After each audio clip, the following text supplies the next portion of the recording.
नमस्कार बच्चों, आप सभी को कक्षा में स्वागत है।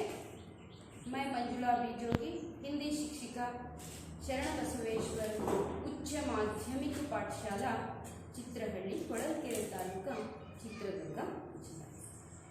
बच्चों, मैं आज आप लोगों के लिए हिंदी वल्लरी 8वीं कक्षा का पूरक वाचन को पढ़ाने जा रही हूँ। उसमें पूरक वाचन में यहाँ पर कवि का नाम नहीं रहता है। आपको क्या करना होगा, पद्य को सीधे देखना होगा। मैंने पिछली अवधि में क्या पढ़ाया था, शिक्षा कविता को पढ़ाया था। उस शिक्षा कविता से पूरक एक संबंधी और एक अन्य कविता है, वो भी शिक्षा के जैसी ही है। यानी हम शिक्षा कविता में मैंने बताया था, क्या कहा था, शिक्षा कविता में हम क्या सीखते हैं, जो प्रकृति में चीजें हैं, हर एक वस्तु है, उसे देख देख कर हम सीखते हैं। मुरली से गाना सीखा, मेघ से बरसाना सीखा, है ना, शिशु से गिर गिर कर चलना सीखा। इस प्रकार कुछ वस्तु को, चीजों को देख कर ही अनुभव पाकर हम शिक्षा प्राप्त कर सकते हैं। ऐसा हमने शिक्षा कविता में देखा था, पढ़ा था। केवल औपचारिक शिक्षा ही नहीं, अनौपचारिक शिक्षा ही नहीं, जो प्रकृति के हर कण को देखते हुए भी हम कुछ न कुछ सीखते रहते हैं, अपने जीवन में अपनाते रहते हैं, उसी के साथ हम चलते हैं। तो ऐसी ही एक छोटी सी कविता है आप लोगों के लिए, बहुत सुंदर है और प्यारी है, आपको ठीक से समझ में आती है, सरल है वो। मैं आराम से आपको बता देती हूँ, आप ठीक से समझ लीजिए। बहुत अच्छी कविता है। अच्छी यानी कविता का अर्थ ही अच्छे क्या है, कविता हम कहते ही आप खुश हो जाएंगे। आज कौन सा पाठ है, गद्य पाठ है या पद्य पाठ?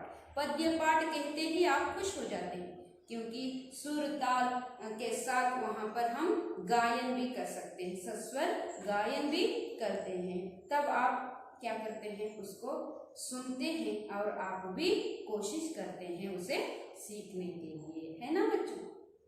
तो कौन सी कविता है, वो क्या हमें सिखाती है, कौन कौन सी चीजों से हम क्या क्या सीखते हैं, वो देखते जाएंगे। तो पहले मैं यहाँ पर कह देती हूँ, कविता को मैंने इधर लिखा है, किताब में जो कविता है उसको मैंने श्याम पट पर लिखा है ना। तो देखते जाएंगे, किताब भी देखिए और इधर भी देखिए। इसका अर्थ समझाते समय दिमाग अपना इस तरफ ध्यान देते हुए आराम से बैठ जाइए, जल्दी आपके दिमाग में ये कविता बैठ जाती है। और कुछ प्रश्न भी मैं बीच बीच में पूछती हूँ, तो उत्तर आपको देना पड़ता है। सिर्फ उत्तर देने के लिए कविता सुनना नहीं है ना, हमका मन लुभाने की शक्ति कविता में होती है। मन प्रफुल्लित हो जाता है कविता सुनते ही। कुछ लोग क्या करते हैं, कुछ लोगों की आदत होती है, सोते समय में एक बहुत मीठा सा गाना सुनकर सो जाते हैं, है ना। कुछ लोग क्या करते हैं, सुबह उठते ही एक भक्ति गीत हो या वचन गीत हो, जो भी उनको दास साहित्य की दासवाणी हो, उसे सुनते ही हमारा मन प्रफुल्लित हो जाता है और क्रियाशील हो जाता है। कन्नड़ में हम दासवाणी कहते हैं।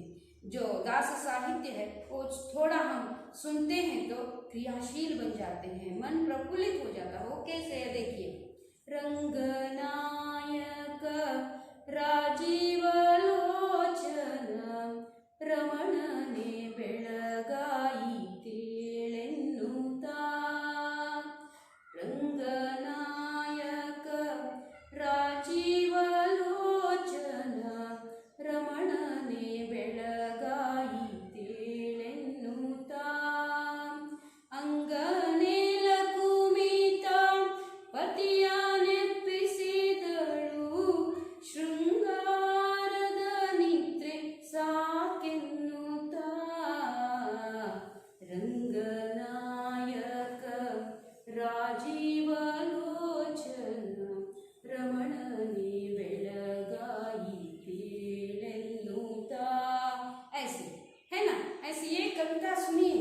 आप देखिए, आपके मन में जो भी शंकाएं हैं, दुख है, जो भी हो, आप में कुछ मन में ऐसा लगता हो, लेकिन वो सब दूर हो जाता है, मन शांत चित्त हो जाता है। जो योगाभ्यास किस प्रकार करते हैं वैसा ही योग हमें कविता में भी मिलता है। तलेय मेट्टी कुणिदनु कृष्ण कालिंगना बालव पिडिदु, तलेय मेट्टी कुणिदनु कृष्ण। जिनका मन जो बाहर की तरफ खींचता रहता है, वो भी बाद में क्या करते हैं, इस गाने की तरफ खींचते हैं। खुद आप समझते नहीं हैं, क्या मैं खींच रही हूँ ऐसा नहीं लगता, लेकिन ನಿಮಗೆ ಅನ್ಸುತ್ತೆ ಎಲ್ಲೋ ಹಾರಾಡ್ತಿರೋ ಮನಸ್ಸನ್ನ ಎಳೆದು ತಂದು ಕಟ್ಟಿ ಹಾಕುವಂತ ಶಕ್ತಿ ಈ ಸಾಹಿತ್ಯಕ್ಕೆ, ಈ ಕವಿತೆಗೆ ಇದ್ದಿದ್ರಲ್ಲೂ ಸಾಹಿತ್ಯ ಅನ್ನೋಕ್ಕಿಂತ ಈ ಪದ್ಯ ಸಾಹಿತ್ಯದಲ್ಲಿ ನಾವು ನೋಡ್ತೇವೆ ಅಲ್ವಾ. ಹಾಗೇನೆ ಒಂದು ವಚನ ಕೇಳಿದ್ರೆ ಸಾಕು ಅಲ್ವಾ. ಯಾವುದೇ ದರೆ ಹತ್ತಿ ಉರಿದೊಡೆ ನಿಲ್ಲಬಹುದಲ್ಲದೆ ಅಲ್ಲ, ಒಲೆ ಹತ್ತಿ ಉರಿದೊಡೆ ನಿಲ್ಲಬಹುದಲ್ಲದೆ ದರೆ ಹತ್ತಿ ಉರಿದೊಡೆ ನಿಲ್ಲಲಾಗಬಹುದು ಅಂತ ನಾವು ಕೇಳ್ತೀವಿ. ಹೌದಾ? ಯಾವುದೋ ಒಂದಾಗಿರ್ಬೋದು. ಚಲನಚಿತ್ರ ಗೀತೆಗಳನ್ನು ನೀವು ಕೇಳ್ಬೋದು, ಆದರೆ ಬೆಳಗಿನ ಜಾವ ಅದು ಕೇಳಿದ್ರೆ ಅಷ್ಟೇ ನಮಗೆ ಮನಸ್ಸು ಆಹ್ಲಾದಕರ ಅಂತ ಅನಿಸೋದಿಲ್ಲ. ಸೈಲೆಂಟಾಗಿ, ಸುಂದರವಾಗಿ, ಕೂಲಾಗಿ, ಸಣ್ಣದಾಗಿ ಒಂದು ಸೌಂಡನ್ನು ಇಟ್ಕೊಂಡು ನಾವು ಒಂದು ಗೀತೆಯನ್ನು, ಕವಿತೆಯನ್ನು ಇದನ್ನು ಕೇಳಿದ್ರೆ ಏನಾಗುತ್ತೆ, ನಮ್ಮ ಮನಸ್ಸು ಒಂದು ಕಡೆ ಕೇಂದ್ರೀಕೃತವಾಗುತ್ತೆ, ಶಾಂತವಾಗುತ್ತೆ.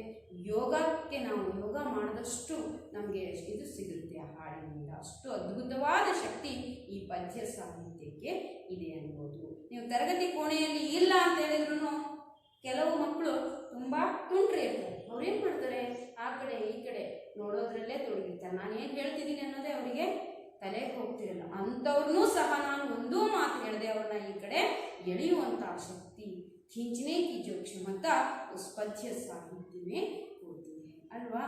ಹಾಗಾದರೆ ನೋಡೋಣ ಎಷ್ಟು ನೀವು ಈ ಕಡೆ ಆಕರ್ಷಿತರಾಗ್ತೀರಾ, ಈ ಪಾಠವನ್ನು, ಈ ಪದ್ಯವನ್ನು ಕೇಳ್ತೀರಾ, ನೋಡ್ತಾ ಹೋಗೋಣ. ಇದರಿಂದ ನಾವೇನು ಕಲಿತೀವಿ, ಎಷ್ಟು ಸಣ್ಣ ಸಣ್ಣ ಸಾಲುಗಳು ನಮಗೆ ಅದ್ಭುತವಾದ ಅರ್ಥವನ್ನು ಕೊಡ್ತಾ ಸರಳವಾಗಿ ತಿಳಿಸ್ತಾ ಹೋಗುತ್ತೆ. ಶಿಕ್ಷಾ ಕವಿತಾ ರೀತಿಯಲ್ಲೇ ಇದೆ. ಇದು ಸಹ ಸ್ವಲ್ಪ ಅಷ್ಟೇ ವ್ಯತ್ಯಾಸ ನಾವು ಇದರಲ್ಲಿ ನೋಡ್ಬೋದು. ಏನು ನೋಡ್ಬೋದು, फूलों से हम हंसना सीखे, फूलों से हम हंसना सीखे और कली से मुस्कान, फूलों से हम हंसना सीखे और कली से मुस्कान, मुस्काना पत्तों से मस्ती में झूमे। पढ़ने में बताती हूँ, पत्तों से मस्ती में झूमे, डाली से झुक झुक जाना। उसके बाद सीखें सीख मस्त नदियों से, सीखें सीख मस्त नदियों से, जीवन में बहते जाना, जीवन में बहते जाना।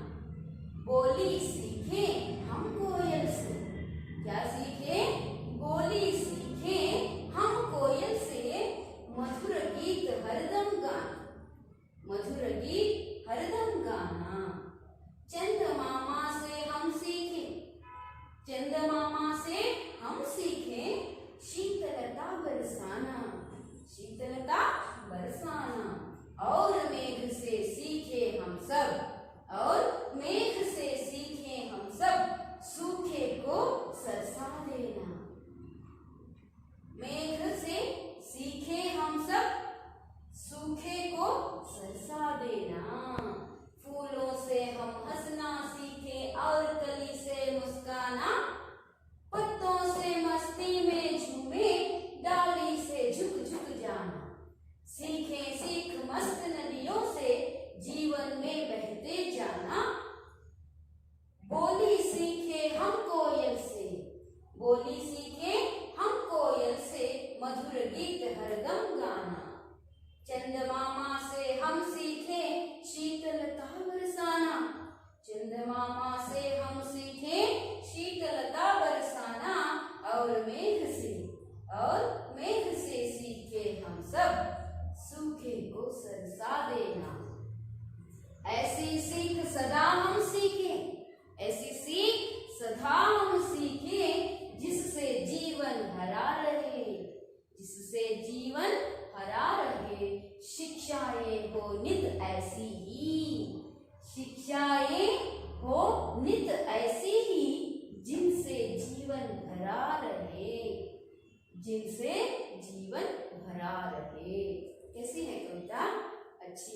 2 बार 3 बार पढ़ने से आपको इस पंक्ति का आशय भी समझ में आता जाता है। पंक्ति अर्थ वो पंक्ति का अर्थ आप जानते जाते हैं धीरे धीरे। मैंने एक बार कहा आपको समझ में नहीं आया, दूसरी बार फिर कहा एक एक शब्द कुछ समझ में आए, तीसरी बार कहते हैं तो एक पंक्ति समझ में आती है, चौथी बार आप पढ़ते हैं तो एक सांझा पूरा आपको समझ में आता है, और एक बार कोशिश करते हैं तो पूरी की पूरी कविता पद्य भाग आपको समझ में आता है। खुद कोशिश करना है। हम सुनते हैं कोशिश करने वालों की कभी हार नहीं होती, ಪ್ರಯತ್ನಿಸುವವರಿಗೆ ಎಂದಿಗೂ ಪರಿಶ್ರಮ ಪಡುವವರಿಗೆ ಸೋಲೆಂಬುದಿಲ್ಲ, ಇದೆಯಾ ಇಲ್ಲ, ನಾವು ಪ್ರಯತ್ನ ಪಡೋದಿಲ್ಲ ಅಷ್ಟೇ. ನನಗೊಮ್ಮೊಮ್ಮೆ ಅನಿಸ್ತಿರುತ್ತೆ ಮಕ್ಕಳೇ, ಈಗ ಗಾಡಿ ಓಡಿಸ್ತಾರೆ ಹೌದಾ, ಬೈಕು ಸೈಕಲ್ ಆಮೇಲೆ ಬೈಕು ಆಮೇಲೆ ಕಾರು ಹೌದಾ, ಈ ಥರ ನಾವು ಓಡಿಸ್ತಾ ಹೋಗ್ತೀವಿ. ಸ್ಟಾರ್ಟಿಂಗ್ ನೋಡಿದಾಗ ಏನನ್ಸುತ್ತೆ ಹೇಳಿ ನಮಗೆ, ಅಯ್ಯೋ ಇವ್ನು ನೋಡಿ ಎಷ್ಟು ಸಣ್ಣವನಿದ್ದಾನೆ, ಸೈಕಲ್ ಹೇಗೆ ಓಡಿಸ್ತಾನೆ, ನನಗಾಗಲ್ಲಪ್ಪ ಇದು ಅನ್ನೋ ಭಾವನೆ ನಮ್ಮ ಮನಸ್ಸಲ್ಲಿ ಬರುತ್ತೆ. ನಾವು ಅವಾಗ ಏನು ಮಾಡಬೇಕು, ಒಂದು ಪಾಸಿಟಿವ್ ಥಿಂಕಿಂಗ್ ಯೋಚನೆಯನ್ನು ಮಾಡಬೇಕು, ಸಕಾರಾತ್ಮಕ ಯೋಚನೆಯನ್ನು ಮಾಡಿದಾಗ ನಾನು ಕಲ್ತ್ರೆ ನನಗೂ ಇದೇ ಥರ ಬರುತ್ತೆ ತಾನೆ ಅಂತ ಅಂದ್ಕೊಂಡು ನೀವು ಸೈಕಲ್ ಪ್ರಯತ್ನ ಮಾಡಿದರೆ ನಿಮಗೂ ಸಹ ಸೈಕಲ್. ನೆಕ್ಸ್ಟ್ ನಾವು ಬೈಕ್ಗೆ ಹೋಗೋದು, ಬೈಕು ಅಷ್ಟೇ, ಅಯ್ಯೋ ಹುಡುಗಿ ನೋಡು ಗಂಡು ಮಕ್ಕಳು ಹೊಡೆಯೋ ಬೈಕನ್ನು ಓಡಿಸ್ತದಾಳೆ, ನಾವು ಯಾಕೆ ಓಡಿಸಬಾರ್ದು ಅಂತ ನಮ್ಮ ಮನಸ್ಸಿಗೆ ಬಂದರೆ ಅದು ಪ್ರಯತ್ನಿಸಿದರೆ ಬರುತ್ತೆ. ಅಯ್ಯೋಯ್ಯಪ್ಪ ಇಲ್ಲಿ ನೋಡಿ ಹೆಂಗೆ ಸ್ಕೂಟಿ ಎಲ್ಲ ಏನೆಲ್ಲ ಜೆಂಟ್ಸ್ ಹೊಡೆಯುವಂಥ ಬೈಕ್ಗೆ ಹುಡುಗಿ ಹೊಡಿತಿದ್ದಾಳೆ ಓಡಿಸ್ತಿದ್ದಾಳೆ ಅಂತ ನೀವು ಭಯ ಪಟ್ಟರೆ ಅದು ಬರೋದಿಲ್ಲ. ಆಮೇಲೆ ಅದೇ ಕಾರ್ಗೆ ನಾವು ಬರ್ತಾ ಹೋಗ್ತೀವಿ, 4 ವೀಲರ್ಗೆ ನಾವು ಹೋದರೆ ಅಯ್ಯೋ ನೋಡಿ ಒಬ್ಬೊಬ್ರು ಲೇಡೀಸ್ 4 ವೀಲರ್ ಡ್ರೈವ್ ಮಾಡ್ಕೊಂಡು ಹೋಗ್ತಿರ್ಬೇಕಾದ್ರೆ ನಾವೇನು ಮಾಡ್ತೀವಿ, ಥೋಡಾ ಅಂದರೆ ವಿಶೇಷವಾಗಿ ಅವರನ್ನು ನೋಡ್ತೀವಿ, देखते हैं ऐसा उंगली रख देते हैं गाल के ऊपर और देखते हैं उनको, ये 4 व्हीलर चला रही है, ये नहीं होगा, आपको नहीं होगा, ये भाव मन में नहीं आना है।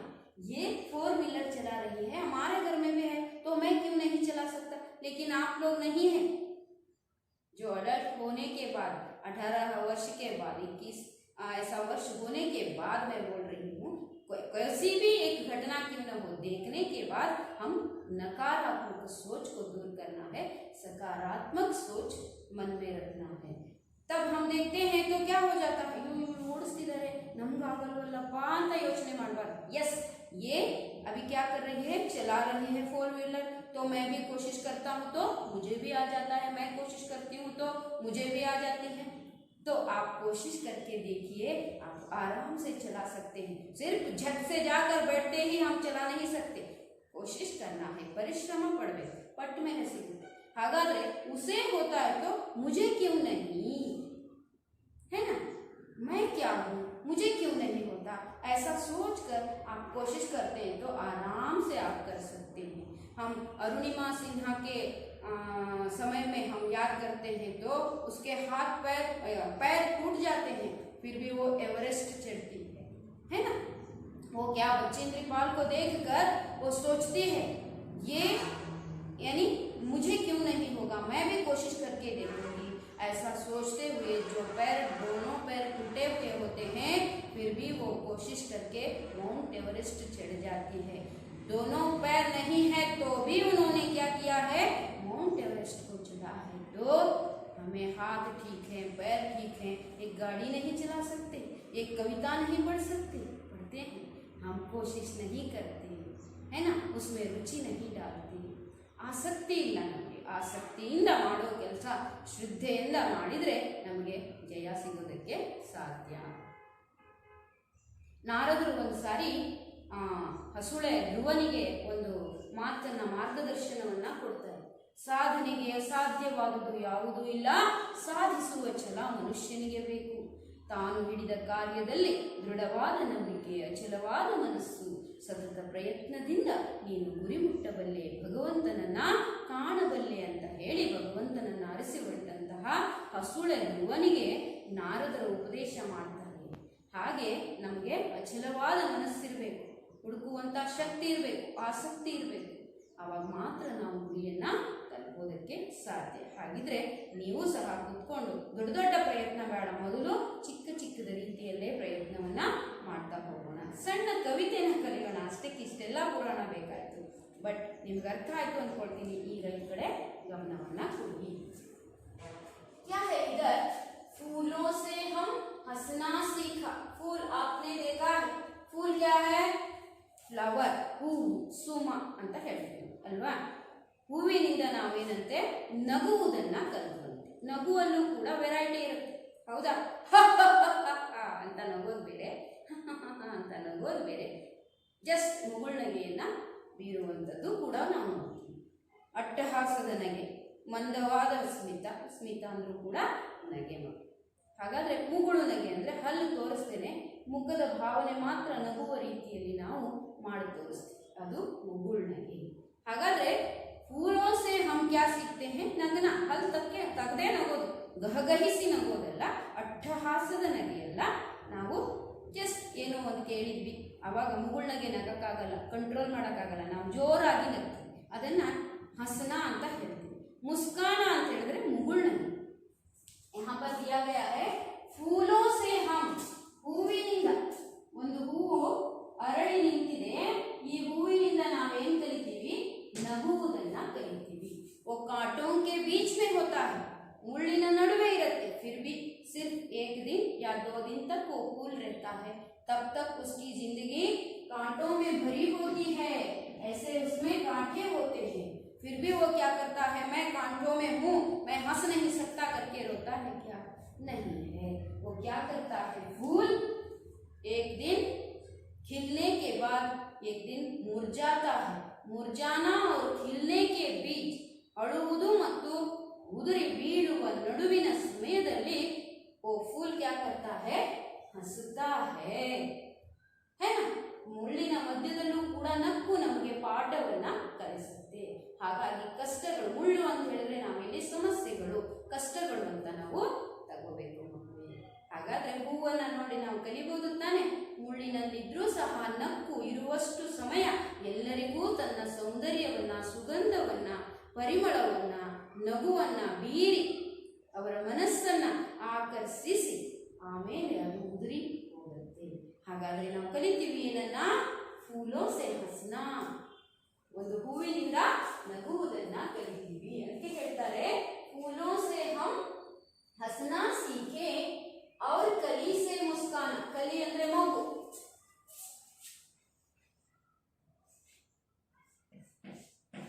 ಮೊಗ್ಗು, ಇದು ಹೂವು, ಇದು ಮೊಗ್ಗು.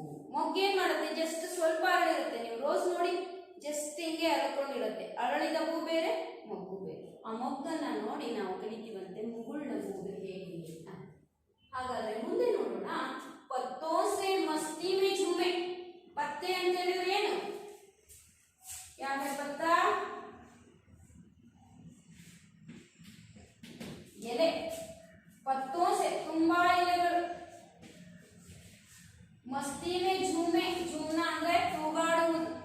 ನೋಡಿ, ಅವು ಕೂಡ ಮಣ್ಣಲ್ಲಿದ್ರು ಗುಚ್ಚೆ ಗುಚ್ಚವಾದಂತಹ ಎಲೆಗಳು ಅಲ್ಲಾಡ್ತಾ ಇರ್ತವೆ ಗಾಳಿಗೆ, ಹೌದಾ? ತೂಗ್ತಾ ಇರ್ತವೆ, ಅದಕ್ಕೆ ಝೂಮ್ನ ಅಂತ ಹೇಳ್ತಾರೆ.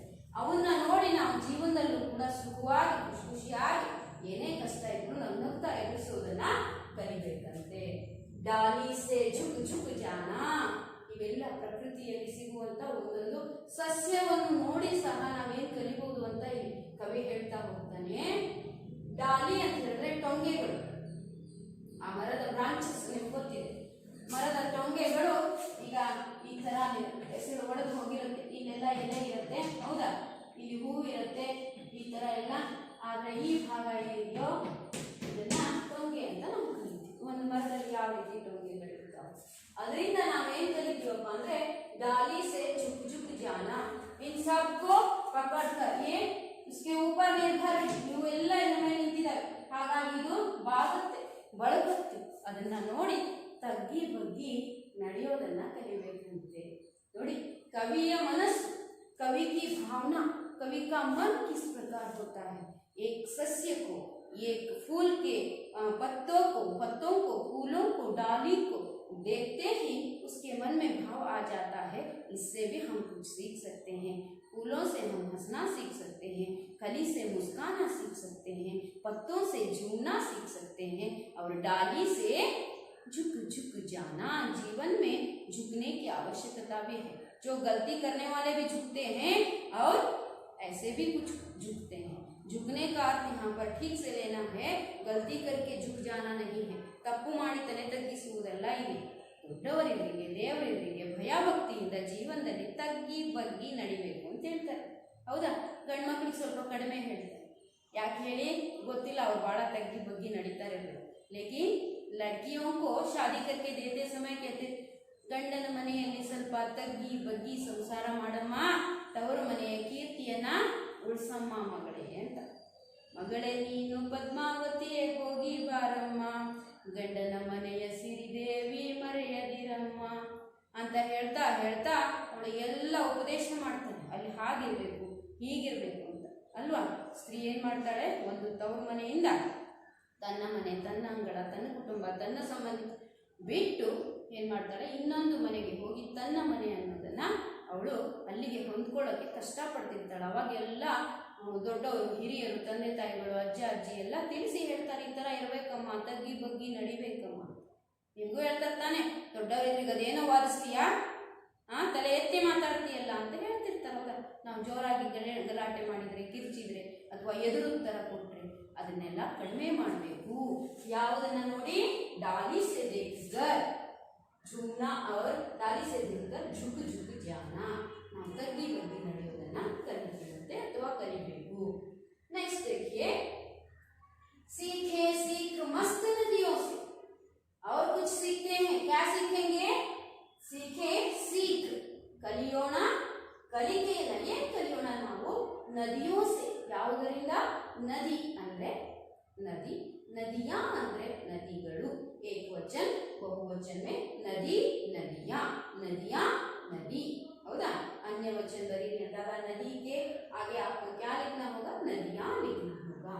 तो नदी से क्या सीखे? देखिए, जीवन में बहते जाना, ಜೀವನದಲ್ಲಿ ಹರಿಯೋದಂತಲ್ಲ, ಜೀವನವನ್ನ ನದಿ ಹೇಗೆ ಗುಡ್ಡಗಾಡು ಪ್ರದೇಶದಲ್ಲಿ ಹತ್ತಿ ಇಳಿದು ಮತ್ತೆ ನದಿಯ ರೂಪ ಪಡ್ಕೊಂಡು ಆರಾಮಾಗಿ ಶಾಂತವಾಗಿ ಹರಿಯುತ್ತೋ ಹಾಗೆ ಜೀವನದಲ್ಲಿ ನದಿ ತರ ನಾವು ನಮ್ಮ ಜೀವನವನ್ನ ಪಾರು ಮಾಡಬೇಕು, ನಡ್ಕೊಂಡು ಹೋಗ್ಬೇಕು, ಸಾಗಿಸಬೇಕು ಜೀವನವನ್ನ ಅನ್ನೋದನ್ನ ನಾವು ಕಲಿತೀವಿ। ನದಿ ನೀವು ನೋಡಿದೀರ ಮಕ್ಕಳು ಅಲ್ವಾ? ಹೇಗಿರುತ್ತೆ? ಹೀಗೆ ಹರ್ಕೊಂಡು ನೀರು ಹೋಗ್ತಾ ಇರುತ್ತೆ, ಅದರಲ್ಲಿ ನೀವು ದಂಡೆಯಲ್ಲಿ ಕುತ್ಕೊಂಡು ಕಾಲು ಬಿಟ್ಕೊಂಡು ಕುತ್ಕೊಂಡು ಆಟ ಆಡ್ತಿದ್ರೆ ಎಷ್ಟು ಚೆನ್ನಾಗಿರುತ್ತಲ್ವಾ? ಹಾಗೆ ಯಾರ್ಯಾರು ಹೋಗಿದ್ದೀರಾ ನದಿಯಲ್ಲಿ, ತೀರದಲ್ಲಿ ಆಟ ಆಡಿದ್ದೀರಾ? ಎಲ್ಲರೂ ಸಾಮಾನ್ಯವಾಗಿ ಆಟ ಆಡಿರ್ತೀರ, ಆ ಖುಷಿ ಅನುಭವ ನಿಮ್ಮ ಕಣ್ಣು ಮುಂದೆ ಬಂತು ತಾನೆ? ಹಾಗಾದ್ರೆ ಆ ನದಿಯನ್ನೇ ನೆನಪು ಮಾಡ್ಕೊಳ್ಳಿ, ಆ ನದಿಯನ್ನ ನೋಡಿ ನಾವು ಏನ್ ಮಾಡಬೇಕು? ಜೀವನವನ್ನ ಸಾಗಿಸುವುದನ್ನ ಕಲಿಬೇಕು। ಎಷ್ಟು ಚೆನ್ನಾಗಿ ಹರ್ಕೊಂಡು ಹೋಗುತ್ತೆ, ಹೌದಾ? ಹಾಗೇನೆ बोली सीखे हम कोयल से, बोली ಮಾತು, ಬೋಲಿ ಸೀಖೆ ಮಾತನಾಡುವುದನ್ನ ಯಾವುದನ್ನ ನೋಡಿ ಕಲಿಬೇಕು? ಕೋಗಿಲೆಯನ್ನ ನೋಡಿ ಕಲಿಬೇಕಂತೆ। ಇಲ್ಲಿ कौवे को क्यों नहीं कहा है ना? कोयल भी एक ही जैसा है, कौवा भी देखने के लिए एक ही जैसा होता है, लेकिन कौवे के जैसे बात करो क्यों नहीं कहते? ಕಾಗೆ ತರ ಮಾತಾಡಪ್ಪ ಅಂತ ಯಾಕೆ ಹೇಳಲ್ಲ ಅಲ್ವಾ? ನಮ್ಗೇನ್ ಹೇಳ್ತಾರೆ? ಮಾತಾಡಿದ್ರೆ ಕೋಗಿಲೆಯ ಹಾಗೆ ಮಾತನಾಡಬೇಕಂತೆ, ಕೋಗಿಲೆಯ ಕಂಠವನ್ನ ಹೊಂದಬೇಕಂತೆ, ಕಾವ್ ಕಾವ್ ಅನ್ನೋದ್ರ ಬದಲು ಕುಹು ಕುಹು ಅಂದ್ರೆ ಆ ಸಂಗೀತ ಇಂಪಾಗಿರುತ್ತೆ। ಅದಕ್ಕಾಗಿ ಕವಿ ಹೇಳ್ತಾನೆ, ಕಾಗೆ ರೀತಿ ಒದರಬೇಡ। ನೋಡಿ, ಕೆಲವರು ಹೇಳ್ತಿರ್ತಾರೆ ಬೊಗಳು, ಅದೇನಿದೆ ಬೊಗಳು, ಅದು ಯಾವಾಗ ಉಪಯೋಗಿಸ್ತಾರೆ? ಅವ್ರ ಮಾತು ಕೇಳಕ್ಕಾಗಲ್ಲ, ಅವ್ರ ಸಿಟ್ಟಿನಿಂದ ಬೈತಿರ್ಬೇಕಾಗಲ್ಲ, ಅದೇನ್ ಬೊಗಳ್ತೀಯ? ಬೊಗಳು, ಉಗುಳು ಅಂತ ಹೇಳ್ತಿರ್ತಾರೆ। ಅದೇ ಮಾತಾಡಿ ಮಾತಾಡಿ ಅನ್ಬೇಕಾದ್ರೆ ಅಲ್ಲಿ ಕೋಗಿಲೆಯ ಸ್ವರ ಇರುತ್ತೆ, ಇಂಪಿರುತ್ತೆ, ಕೇಳಬೇಕು ಅಂತ ಅನ್ಸುತ್ತೆ, ತಂಪು ಕೊಡುತ್ತೆ ಅದು ಮನಸ್ಸಿಗೆ। ಹಾಗಾಗಿ ನಾವು ಏನನ್ನ ನೋಡಿ ಮಾತನಾಡುವುದನ್ನ ಕಲಿಬೇಕು। ಬೋಲಿ ಸಿಗ್ಗೆ ಹಮ್ ಕೋಯಲ್ ಸೆ, ನಾವು ಕೋಯಲ್ನಿಂದ, ಕೋಯಲ್ ಅಂದ್ರೆ ಕೋಗಿಲೆ, ಕೋಗಿಲೆಯಿಂದ ನಾವು ಮಾತು ಕಲಿಬೇಕು। उसके बाद मधुर गीत हरदम गान, मधुर गीत कोयल से बोली और ಮಾತು ಮತ್ತೆ ಹಾಡು ಹಾಡುವುದನ್ನ, ಅಂದ್ರೆ ಮಧುರವಾದ ಗೀತೆಯನ್ನ ಹಾಡ್ತಾ ಇರುವುದು ಅಂತಲ್ಲ, ಜೀವನದಲ್ಲಿ ಒಂದೇ ಸಲ ಮೀಠಿ ಬೋಲಿ ಬೋಲ್ನಾ ನಹೀ ಹೈ, ಒಂದೇ ಸಲ ಸಿಹಿಯಾದ ಮಾತಾಡೋದಲ್ಲ, ಜೀವನ ಪೂರ್ತಿ ಕೋಗಿಲೆಯ ಹಾಗೆ ನಾವು ಎಲ್ಲರಿಗೂ ಮನಸ್ಸಿಗೆ ತಂಪು ಕೊಡುವಂತಹ, ಇಂಪು ಕೊಡುವಂತಹ, ಮನಸ್ಸಿಗೆ ಮುದ ನೀಡುವಂತಹ ಮಾತನ್ನೇ ಮಾತಾಡಬೇಕು. ಒರಟು ಕಟು ನುಡಿಗಳನ್ನ ಆಡಬಾರದು. ವಚನ ಸಾಹಿತ್ಯವನ್ನು ನಾವು ನೋಡ್ತೀವಿ ಅಲ್ವಾ? ನಿಂದಿಸಬೇಡ, ಅನ್ಯರಿಗೆ ಅಸಹ್ಯ ಪಡಬೇಡ ಅಂತ ನಾವೆಲ್ಲ ಕೇಳಲ್ವಾ? ಇದೇ ಅಂತರಂಗ ಶುದ್ಧಿ, ಇದೇ ಬಹಿರಂಗ ಶುದ್ಧಿ, ನಮ್ಮ ಕೂಡಲ ಸಂಗಮ ದೇವ ಅಂತ ನಾವು ಕೇಳ್ತೀವಿ ಬಸವಣ್ಣನವರ ವಚನದಲ್ಲಿ. ಮಾತು ಹೇಗಿರ್ಬೇಕು? ನುಡಿದರೆ ಮುತ್ತಿನ ಹಾರದಂತಿರಬೇಕು. ಹೌದಾನೆ? ನುಡಿದರೆ ಲಿಂಗ ಮೆಚ್ಚಿ ಅಹುದಹುದೆನ್ನಬೇಕು ಅಂತ ಎಲ್ಲ ಕೇಳಲ್ವಾ? ಹಾಗೆ ಕವಿ ಸರಳವಾಗಿ ಹೇಳ್ತಾ ಹೋಗ್ತಾನೆ, ನಾವು ಕೋಗಿಲೆಯಂತೆ ಮಧುರವಾದ ಸ್ವರವನ್ನ ಬಳಸಿ ಮಾತನ್ನ ನಮ್ಮ ಜೀವನದಲ್ಲಿ ಯಾವಾಗಲೂ ಆಡ್ಬೇಕು. ಅದು ಇನ್ನೊಬ್ಬರಿಗೆ ನೋವನ್ನು ಉಂಟು ಮಾಡೋದಿಲ್ಲ. ಹಾಗಾಗಿ ನೆಕ್ಸ್ಟ್ ನೋಡೋಣ, ಚಂದಮಾಮಾ ಸೆ ಸೀಖೆ. ನೋಡಿದೀವ ತಾನೆ? ಚಾಂದ್ ಚುಪ ಬಾದಲ್ ಮೇ ಅಂತ ನಾವು ಕೇಳ್ತೀವಿ ಸಾಂಗ್ ಹಿಂದಿಯಲ್ಲಿ. ಚಾಂದ್ ಅಂದ್ರೆ ಚಂದ್ರ, ಚಂದಮಾಮ ಅಂತ ಇಲ್ಲಿ ಕೊಟ್ಟಿದ್ದಾರೆ. ನಾವು ಚಂದ್ರನಿಗೆ ಮಾಮ ಅಂತ ಬೇರೆ ಸೇರಿಸ್ತೀವಿ. ನಮ್ಮ ಮಾವನ ರೂಪದಲ್ಲಿ ಚಂದಮಾಮ ಅಂತ ಒಂದು ಸಂಬಂಧವನ್ನ ಕಟ್ಟಿ ಅವನು ನಮ್ಮ ಮನೆಯವನು ಅನ್ನೋ ಥರ ನಾವು ಅವನನ್ನ ಟ್ರೀಟ್ ಮಾಡ್ತೀವಿ. ಅದೇ ರೀತಿ ಸೂರ್ಯ ಮಾಮ ಅಂತ ನಾವು ಕರೆಯೋದಿಲ್ಲ ಅಲ್ವಾ? ಸೂರ್ಯ ಬೆಳಕು ಕೊಡುತ್ತೆ, ಆದರೆ ಅದರ ಪ್ರಕಾಶ ಏನಾಗಿರುತ್ತೆ? ಪ್ರಖರವಾಗಿರುತ್ತೆ, ಸುಡುವ ಬಿಸಿಲು ಅದರಲ್ಲಿ ಇರುತ್ತೆ. ಆದರೆ ಚಂದ್ರ ಏನ್ ಮಾಡುತ್ತೆ? ತಂಪಾದ ನೆರಳನ್ನ ಕೊಡುತ್ತೆ. ಶೀತಲತಾ को हमें पहुंचाता है, मन को ठंडक पहुंचाता है. ತಣ್ಣನೆಯ ಒಂದು ವಾತಾವರಣವನ್ನ ನಾವು ಚಂದ್ರನಿಂದ ಕಲಿತೀವಿ. ಚಂದಮಾಮಾ ಸೆ ಹಮ್ ಸೀಖೆ ಶೀತಲತಾ. ಶೀತಲತಾ ಏನಿ? ತಂಪು, ಶೀತಲತೆ. ಸುಜಲಾಂ ಸುಫಲಾಂ ಶೀತಲಾಂ ಮಾತರಂ ಅಂತ ನಾವು ಕೇಳ್ತೀವಿ. ಒಂದೇ ಮಾತರಂ ಸುಜಲಾಂ ಸುಫಲಾಂ ಮಲಯಜ ಶೀತಲಾಂ ಸಸ್ಯ ಶ್ಯಾಮಲಾಂ ಮಾತರಂ ಒಂದೇ ಮಾತರಂ ಅಂತ ನಾವು ಮಾತು ಕೇಳ್ತಿರ್ತಾನೆ. ನಿಮ್ಮ ಮನಸ್ಸು ಆ ಕಡೆ ಹೋಗಿತ್ತು, ಸ್ವಲ್ಪ ಆ ಕಡೆ ಈ ಕಡೆ ಹೋದ್ರೆ ಈ ಕಡೆ ಬರುತ್ತಾನೆ. ಹಾಗೆಯೇ ಚಂದಮಾಮಾ ಸೆ ಹಮ್ ಶೀತಲತಾ ಸೀಖೆ. ನಮ್ಮ ಒಂದು ಪರಿಸರ ಹೇಗಿದೆ ಅಂತ, ಇರುವಂತ ಒಂದು ಸುಂದರವಾದ ಭೂಮಿ, ತಂಪು ನೆಲ, ಜಲ, ಸಂಪಿರುವಂತ ದೇಶ ಯಾವ್ದಾದ್ರು ಇದೆ ಅಂದ್ರೆ ನಮ್ಮ ಭಾರತ ಒಂದೇ ಮಾತರಂ, ಅದೇ ನಮ್ಮ ಭಾರತ ದೇಶ ಅಂತ ನಾವು ದೇಶಭಕ್ತಿ ಗೀತೆಯನ್ನು ನೋಡ್ತೀವಿ. ಹಾಗೆಯೇ ಈ ಪದ್ಯದಲ್ಲೂ ನೋಡೋಣ, ಚಂದಮಾಮಾ ಸೆ ಹಮ್ ಶೀತಲತಾ ಸೀಖೆ. ಅವ್ರ ಶೀತಲತಾ ಬರ್ಸಾನ, ಬರೀ ಕಲಿಯೋದಷ್ಟೇ ಅಲ್ಲ, ತಂಪಿನ ಮಳೆಯನ್ನೇ ಸುರಿಸೋಣ. ಅಷ್ಟು ನಾವು ತಂಪನ್ನು ನಮ್ಮ ಜೊತೆಗೆ ಇಟ್ಕೊಳ್ಳೋಣ. ಒರಟಾಗಿ ನಡ್ಕೋಬಾರ್ದು, ಬಿರುಸಿನ ನುಡಿಗಳನ್ನ ನುಡಿಬಾರ್ದು. ಯಾವಾಗಲೂ ಉರಿತಾ ಇರ್ತಾನೆ ಅಂತ ಹೇಳ್ತಾರೆ. ಆ ಥರ ಮನಸ್ಸನ್ನ ಇಟ್ಕೊಂಡ್ರೆ ಯಾರು ನಮ್ಮ ಹತ್ರನೂ ಸುಳಿಯೋದಿಲ್ಲ. ಬರ ಇಲ್ಲಿ ಅಂತ ಯಾರಾದ್ರೂ ಬರ್ತಾರ? ಏಪ್ಪ ಬಾಪ ಇಲ್ಲಿ ಅಂತ ಕರೆದ್ರೆ ಏನ್ ಮಾಡ್ತಾರೆ? ಜಟ್ ಅಂತ ಎದ್ದು ಬರ್ತಾನೆ. ಬಾರ ನಿನ್ನ ಬಾಯ್ ಅಂದ್ರೆ ಬರೋದಿಲ್ಲ. ಹೌದಾ? ಮಾತನಾಡುವ ಮಾತಿನ ಶೈಲಿ ಸ್ವಲ್ಪ ನಾವು ವ್ಯತ್ಯಾಸ ಮಾಡಿಕೊಂಡ್ರೆ ಎಲ್ಲರೂ ನಮಗೋಸ್ಕರ ಕರಗ್ತಾರೆ, ಮರುಗ್ತಾರೆ, ನಮ್ಮ ಮಾತನ್ನ ಕೇಳ್ತಾರೆ. ಸತ್ಯ ಐತಿ ಅಲ್ವಾ?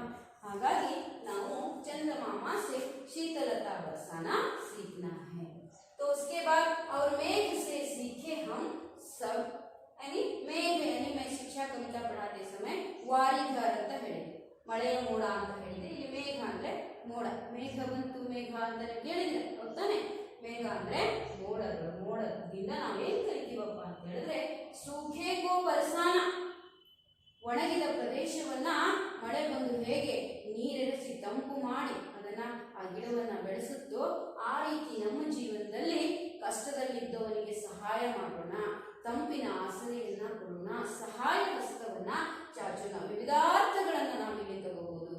ಕೇವಲ ಮಕ್ಕಳೇ ಈ ವಾಕ್ಯದ ಅರ್ಥಕ್ಕಷ್ಟೇ ಸೀಮಿತ ಆಗಿರಲ್ಲ ಪದ್ಯ. ಅದಕ್ಕೆ ನಾನಾ ಅರ್ಥಗಳಿರ್ತವೆ, ಭಾವನೆಗಳಿರ್ತವೆ, ಜೀವನದಲ್ಲಿ ನಡ್ಕೊಂಡು ಹೋಗೋ ರೀತಿ ಇರುತ್ತೆ. ನಾವು ಮೋಡಗಳಿಂದ ಏನ್ ಕಲಿಬಹುದಂದ್ರೆ ಸೂಖೇಕು ಸರ್ಸಾದೇನ, ಒಣಗಿದ ಒಂದು ಮನಸ್ಸನ್ನ ಅಥವಾ ಪ್ರಕೃತಿಯನ್ನ ಹಸಿರನ್ನಾಗಿಸುವುದು ಅಂದ್ರೆ ಏನು? ನಮ್ಮಲ್ಲಿರುವಂತಹ ದುಃಖ ದುಗುಡ ದುಮ್ಮಾನಗಳನ್ನ ಅಳಿಸಿ ಹಾಕುವಂತ ಒಂದು ಶಕ್ತಿಯನ್ನ ನಾವು ಯಾವುದರಿಂದ ಪಡ್ಕೊಳ್ಳೋಣ? ಮೇಘದಿಂದ ಪಡ್ಕೊಳ್ಳೋಣ. ಅರ್ಥ ಆಯ್ತಾ? ಹಾಗೇನೆ ಮುಂದೆ ಮತ್ತು ಸ್ವಲ್ಪ ತಿಳ್ಕೊಳ್ಳೋದಿದೆ. ಯಾವ್ಯಾವುದರಿಂದ ನೋಡ್ತಾ ಹೋಗೋಣ. ಐಸಿ ಸೀಖ್ ಸದಾ ಹಮ್ ಸೀಖೆ. ಈ तरह प्रतियೊಂದು प्रकृति के हर हर कण से हम सीखते जाते हैं। हमेशा अपने जीवन में निरंतर रूप से, हमेशा के लिए, सदा के लिए, नित नित हम क्या करना है, ऐसी ही सीख सदा हम सीखे। ಯಾವಾಗಲೂ ಇದೇ ತರಹದ ಕಲಿಕೆಯನ್ನು ನಾವು ನೋಡಿ ವಸ್ತುವನ್ನು ಕಲಿತಾ ಹೋಗೋಣ, जिससे जीवन हरा रहे। हम ऐसी जो चीजें देखते हैं, बुरी भी चीजें देखते हैं और अच्छी चीजें भी हम देखते हैं। तो बुरे चीजों को दूर करना और अच्छी चीजों को अपनाना, उनसे हम कुछ अच्छा सीखते जाना। यहाँ पर एक उदाहरण कहती हूँ। एक दो झुंड है या दो ग्रुप है, बच्चे हैं। एक ग्रुप क्या करता है, चोरी करता है, दूसरों को मारना पीटना लूटना जो कुछ करता रहता है। और एक ग्रुप है वो क्या है, सबकी मदद करता है, समाज सेवा करता है, गांव में जो समस्याएं हैं उनको दूर करता है, समाज सेवा का निरंतर उसमें जुड़ा रहता है।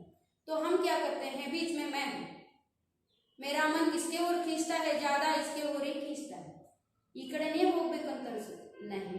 तब हम खुद सोचना है क्या करने से क्या होता है, ಮಾಡೋದ್ರಿಂದ ಏನಾಗುತ್ತೆ, ಈ ಕಡೆ ಹೋದ್ರೆ ನನಗೆ ಏನು ಪ್ರಯೋಜನ, ಈ ಕಡೆಯಿಂದ ಹೋದ್ರೆ ಏನು ಪ್ರಯೋಜನ। इस तरफ हम मुड़ते हैं तो जेल जा सकते हैं, मार खा सकते हैं, फांसी में लटका सकते हैं, लटक सकते हैं ना, बेकायदो बेड़ा। लेकिन इस साइड में हम चले जाते हैं तो अच्छे काम करके अच्छा एक आदमी बन सकते हैं, एक प्रभावी व्यक्ति बन सकते हैं, एक महान व्यक्ति बन सकते हैं। दो ग्रुप में हमें कौन सा ग्रुप को चुनना है, हमें ये अच्छा वाला ग्रुप को ही चुनना है ना बच्चों। तो इसीलिए ऐसी चीजों को देखते हमेशा अच्छा करने का काम करने की सीख जो सीखते जाएंगे। शिक्षाएं हो नित ऐसी ही, रोज नित ಅಂದ್ರೆ ಪ್ರತಿನಿತ್ಯ, ऐसी ही ಶಿಕ್ಷಾ हो, ಇಂಥದ್ದೇ ಶಿಕ್ಷಣ ನಮಗೆ ಸಿಗಲಿ, ಕಲಿಯೋಣ, ನಾವು ಒಳ್ಳೆಯದನ್ನ ಮಾಡುವಂಥದ್ದು, ಒಳ್ಳೆ ಮನಸ್ಸನ್ನ ಇಟ್ಕೊಳ್ಳುವಂಥದ್ದು, ಸ್ವಸ್ಥ ಸಮಾಜ ನಿರ್ಮಾಣವಾಗುವಂಥ ಮನಸ್ಸನ್ನ ನಾವು ಇಟ್ಕೊಳ್ಳೋಣ। ಅದರಿಂದ जिनसे जीवन भरा रहे, ऐसे कुछ अच्छे गुणों को अपनाकर, इन प्रकृति के चीजों को अपनाकर हम रहते हैं तो जीवन भी भरा रहता है। ತುಂಬಿದ ಮನೆಯಂತೆ ನಾವು ನೋಡಬಹುದು, ತುಂಬಿದ ಸಮಾಜವನ್ನ ನೋಡಬಹುದು। ಎಂತ ತುಂಬೋದು, ಮಿಸ್ ಏನೋ ತುಂಬೋದು ಅಂದ್ರಲ್ಲ, ಅಂದ್ರೆ ಒಳ್ಳೆಯ ರೀತಿಯ ವಾತಾವರಣವನ್ನ ಸೃಷ್ಟಿ ಮಾಡಿಕೊಂಡು ಒಟ್ಟಾಗಿ ಮಿಲ್ಜುಲ್ಕರ್ ರಹ ಸಕ್ತೆ ಹೇ। ಇಂತಹ ಕಲಿಕೆಯನ್ನ ನಾವು ಕಲಿಯೋಣ ಅನ್ನುವಂಥ ಆಶಯದ ಜೊತೆಗೆ ಈ ಪದ್ಯದಲ್ಲಿ ಮುಕ್ತಾಯ ಆಗುತ್ತೆ। पूरक वाचनದಲ್ಲಿ ನಾವು शिक्षा कविता के जैसे ही हमने कहा था, शिशु ने दुनिया में आकर रो रो कर हंसना सीखा, गिर गिर कर चलना सीखा। ಹೌದಾ, ಆ ತರಹ ನಾವು ಈ ಪದ್ಯದಲ್ಲೂ ನೋಡ್ತಾ ಹೋಗ್ತೀವಿ। ಪ್ರಕೃತಿಯ ಪ್ರತಿಯೊಂದು ವಸ್ತುವನ್ನ ನೋಡಿ ಅದರಲ್ಲಿರುವ ಒಳ್ಳೆಯ ಗುಣಗಳನ್ನು ನಮ್ಮದಾಗಿಸಿಕೊಂಡು ಜೀವನ ನಡೆಸೋಣ, ಆವಾಗ ಇಡೀ ಪ್ರಪಂಚವೇ ಸುಂದರವಾಗಿ ಕಾಣಿಸುತ್ತೆ, ಆರೋಗ್ಯಪೂರ್ಣ ಸಮಾಜ ನಿರ್ಮಾಣ ಆಗುತ್ತೆ। ಅದು ನೀವು ಅನುಭವಿಸೋಕೆ ರೆಡಿ ಆಗಬೇಕು, ಯಾಕಂದರೆ ನಿಮ್ಮಂತಹ ಪುಟ್ಟ ಪುಟ್ಟ ಮಕ್ಕಳಿಂದ ಮಾತ್ರ ಇದನ್ನು ಬೆಳೆಸೋಕೆ ಸಾಧ್ಯ। ನಿಮ್ಮ ಹತ್ತಿರದಿಂದಲೇ, ನಿಮ್ಮಿಂದಲೇ ಇದು ಶುರುವಾಯಿತಂದರೆ ದೊಡ್ಡವರವರೆಗೂ ನೀವು ಆರೋಗ್ಯವಾಗಿ ಒಳ್ಳೆಯ ಒಂದು ಮನಸ್ಸನ್ನು ಹೊಂದಿರುವಂಥ ಆದರ್ಶ ವ್ಯಕ್ತಿಯಾಗಿ ಬದುಕಲು ಸಾಧ್ಯ ಇದೆ ಅಂತ ಹೇಳಕ್ಕೆ ಇಷ್ಟಪಡ್ತೀನಿ। तो कुछ प्रश्न है इसमें, मैं पूछती हूँ, आप उत्तर दे देंगे। देखेंगे, प्रश्न पहला है, फूल और कली से हमने क्या सीखा है। फूल ಮತ್ತೆ ಕಲಿ, ಮೊಗ್ಗು, ಹೂವು ಮತ್ತು ಮೊಗ್ಗಿನಿಂದ ಏನನ್ನ ಕಲ್ತಿದ್ದೀವಿ, ನಾ ಹೇಳಿದೆ ನಗುವುದು ಮತ್ತು ಮುಗುಳ್ನಗುವುದನ್ನ कल्तिದ್ದೀವಿ। तो उत्तर कैसे लिख सकते हैं, देखो मैंने इधर लिखा है, फूल और कली से हम हंसना सीखा। फूल और कली से हंसना सीखा, और यहाँ पर और एक वाक्य जोड़ लीजिए, मुस्काना सीखा, ಅಂದ್ರೆ ಮುಗುಳ್ನಗುವುದನ್ನ ಕಲ್ತ್ವಿ ಅಂತ ನಿಮ್ಮಲ್ಲಿ ಸೇರಿಸಿ। उसके बाद दूसरा प्रश्न है, नदी और कोयल से क्या सीख सकते हैं। ನದಿಯಿಂದ ಮತ್ತು ಕೋಗಿಲೆಯಿಂದ ಏನು ಕಲಿತೀವಿ, आराम से कह सकते हैं ना, कोयल से मधुर बोली, मीठी बोली, होगा हरदम गाना। और देखिए उत्तर मैंने लिखा है, नदी से हम सीखते हैं जीवन में बहते जाना, ಜೀವನದಲ್ಲಿ ನಿರಂತರವಾಗಿ ನದಿಯ ರೂಪದಲ್ಲಿ ನಮ್ಮ ಜೀವನವನ್ನು ಕಳೆಯುವುದು। ಮಧುರ ಗೀತ ಹರ್ದಂ ಗಾನ. ಮಧುರವಾದ ಗೀತೆಯನ್ನ ಯಾವಾಗಲೂ ಹಾಡ್ತಿರೋದು ಅಂದರೆ ಇಂಪಾದ ಮಾತಿನಿಂದ ಎಲ್ಲರನ್ನ ಸೆಳೆಯುವುದು, ಒಳ್ಳೆ ರೀತಿಯಲ್ಲಿ ಮಾತನಾಡುವುದು ಅನ್ನೋದನ್ನ ಕಲಿತೀವಿ. तो तीसरा प्रश्न है, चंद्रमामा तथा ಮೇಘ ಹಮೆ ಕ್ಯಾ ಸಿಖಾತಿ. ಚಂದ್ರಮಾ ಮತ್ತೆ ಚಂದಮಾಮ ಮತ್ತು ಮೇಘಗಳು, ಮೋಡಗಳು ನಮಗೆ ಏನು ಕಲಿಸ್ತವೆ ಅಂತ ಕೇಳಿದ್ರೆ ನಾನು ತುಂಬಾ ಸರಿ ಹೇಳಿದ್ದೀನಿ, ನೀವೇ ಬರೀ. आखिर ನೀವು 8वीं कक्षा के बच्चे होने के कारण मैं उत्तर यहाँ पर लिख दिया है. एक सिर्फ उत्तर लिखकर दिखाते हैं तो उसके जैसे ही इनमें ही आप ढूंढ कर उत्तर लिख सकते हैं, लेकिन अभी अभी आप हिंदी भाषा को, अक्षर को सीख रहे हैं, हिंदी भाषा का ज्ञान हासिल कर रहे हैं. कुछ बच्चों को ये मिडिल इसमें स्कूल में आपको क्या नहीं सीखने के लिए, प्राथमिक स्तर पर सीखने के लिए हिंदी नहीं हुई, इसीलिए मैं उसे भी समझाते हुए, अक्षराभ्यास भी कराते हुए, पाठ को भी पढ़ाते हुए आप लोगों को आगे ले जा रही हूँ. तो आपको क्या करना होगा, इसको तासार से देखना नहीं है, रुचि से, आसक्ति से सीखते हैं तो ऐसी भाषा ही नहीं है, इतनी सरल सुंदर मीठी मधुर भाषा कोई नहीं, ऐसा लगता है. आप कन्नड़ को तो जानते ही हैं, उसके बाद जो भाषा आती है हिंदी, बहुत सरल भाषा है, इसीलिए आप आराम से सीखते हैं. 10वीं कक्षा तक आप होशियार छात्र बन जाते हैं. 100% 100 उसे आप ले सकते हैं. ಅಂದರೆ 100ಕ್ಕೆ 100 ಅಂಕ ಗಳಿಸುವಷ್ಟು ನೀವು ಪ್ರಬುದ್ಧರಾಗ್ತೀರಿ. ಸ್ವಲ್ಪ ಗಮನ ಹರಿಸಿ ಕಡೆ ಕಲಿತ್ರೆ ಸಾಕು, ಸರಳವಾದ ಹಿಂದಿ ಭಾಷೆ ನಿಮ್ಮ ತಲೆಯಲ್ಲಿ ಅಚ್ಚುಕಟ್ಟಾಗಿ ಕೂತ್ಕೊಳ್ಳುತ್ತೆ, ಖುಷಿಯಿಂದ ಕಲಿತೀರಿ, ಆಸಕ್ತಿ ಮೂಡುತ್ತೆ. ಹಾಗಾಗಿ ಪ್ರಯತ್ನಿಸಬೇಕು. तो तीसरा प्रश्न में देखेंगे, चंद्रमामा से शीतलता बरसाना और मेघ से सूखे को सरसा देना. ಚಂದಮಾಮನಿಂದ ತಂಪನ್ನು ನಾವು ತಂಪಾಗಿ ಇನ್ನೊಬ್ಬರಿಗೆ ನೋವು ಕೊಡದೆ, ಉರಿದೆ, ಸ್ವಲ್ಪ ಶಾಂತಚಿತ್ತವಾಗಿರೋದನ್ನು ಕಲಿತೀವಿ. ಜೊತೆಗೆ ಮೋಡಗಳಿಂದ ನಾವು ಒಣಗಿದ ಮನಸ್ಸನ್ನು ಹಸಿರುಗೊಳಿಸುವಿಕೆಯನ್ನು ನಾವಿದರಿಂದ ಕಲಿಬಹುದು. तो चौथा प्रश्न क्या है, एक आपकी ओर छोड़ देते हैं. एक प्रश्न कहते हैं इधर, हमें किस प्रकार की सीख की आवश्यकता है, नಮಗೆ ಯಾವ ಪ್ರಕಾರದ ಕಲಿಕೆಯ ಅವಶ್ಯಕತೆ ಇದೆ. तो उसका उत्तर होगा, समाज में जो भी चीजें हैं उन अच्छी अच्छी चीजों के गुण अपनाकर हम जीने की सीखना जरूरी है. तो मैं इधर लिख दिया है, प्रकृति के हर कण कण को देखकर सीखने की आवश्यकता है. ಪ್ರಕೃತಿಯ ಪ್ರತಿಯೊಂದು ಕಣವನ್ನು ನೋಡಿ ನಾವು ಅದರಲ್ಲಿರೋ ಒಳ್ಳೆತನವನ್ನು ನಮ್ಮ ಜೀವನಕ್ಕೆ ಅಳವಡಿಸಿಕೊಂಡು ಜೀವನ ಸಾಗಿಸುವ ಅವಶ್ಯಕತೆ ಇದೆ ಅಂತ ಹೇಳ್ತಾ, ನಾನು ಇಲ್ಲಿವರೆಗೆ ಕೊಟ್ಟಿರುವಂಥ ಪದ್ಯದಲ್ಲಿ ನಿಮಗೆ ಸಂಪೂರ್ಣವಾಗಿ ಅರ್ಥ ಆಗಿದೆ ಅಂತ ಅನ್ಕೊಳ್ತೀನಿ. ಯಾಕಂದರೆ बहुत सरल कविता है, पूरक वाचन में आप आराम से इन प्रश्नों को उत्तर लिख देते हैं तो आप एक वाक्य के 2 वाक्य के प्रश्न के रूप में 2-2 अंक आप पा सकते हैं. सिर्फ अंकों के लिए नहीं, कविता भी बहुत सुंदर है, सरल है. जो भी प्रश्न हम पूछते हैं तो एक एक पंक्ति में एक एक उत्तर है. आराम से और एक बार घर में जाकर पढ़ लीजिए, आपको समझ में आ जाता है. बच्चों, अब तक जो मैंने पढ़ाया आपको समझ में आया है, ऐसा समझते हुए मैं आज की अवधि को समाप्त करती हूँ. धन्यवाद.